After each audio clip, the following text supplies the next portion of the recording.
Final day 4. Gangster Granny.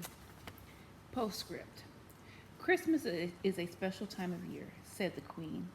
She was her usual serious self, seated majestically on an antique chair in Buckingham Palace, once again delivering her annual message to the nation.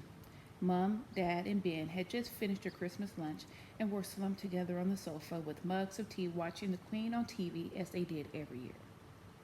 A time for families to get together and celebrate, Her Majesty went on. However, let's not forget the elderly. A few weeks ago, I met a lady around my age and her grandson at the Tower of London. Ben squirmed uncomfortably in his seat.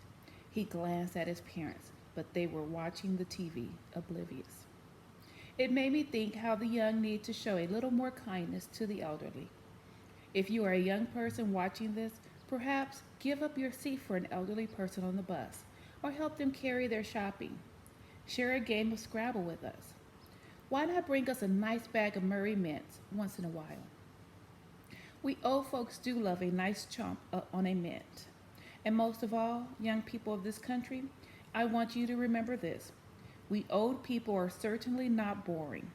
You never know, one day we might even shock you.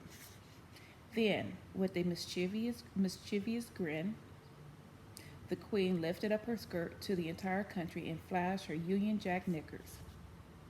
Mom and Dad spat out their tea all over the carpet in astonishment, but Ben just smiled. The Queen's a proper gangsta, he thought, just like my granny.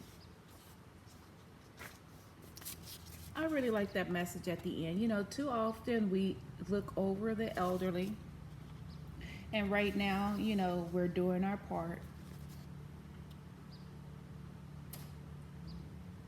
in quarantining to protect the elderly. So I really hope that it really works because we can learn a lot from the elderly. And that is the end of Gangster Granny by David Williams. And I'm going to show you this page because it shows you some of his other books. If you like Gangster Granny, maybe you will like some of these books. Now, I'm not sure if you noticed this or not, but this book is set in England, and that's why a lot of the vocabularies are different. So, during the summer, keep reading. Share with me what you're reading. I know myself, I'm going to read The One and Only Bob first. I cannot wait to read that book. So I will see you next year. Stay safe and be happy.